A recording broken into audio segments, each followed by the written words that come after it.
Okay, so here it's my Tenda router, and it's now turned on. You can see it's now turned on, but I cannot connect this router with my phone. You can see I cannot connect as long as it has some misconfiguration and has some issue. So I need to reset this router. So how to reset this? First of all, let me show you the reset button. Here you can see there is a button called WPS reset.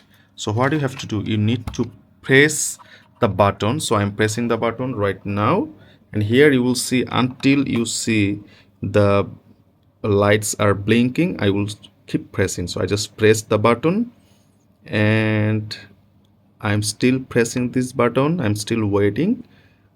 You need, yes, you can see all of the lights are now off, and now I just release the button. You can see here I was pressing like this, and I pressed around 15 to 20 seconds, and when all the lights were suddenly blink like this, and then I just uh, stopped pressing the button, and now it's done. Now if you use this address from the info panel, you can.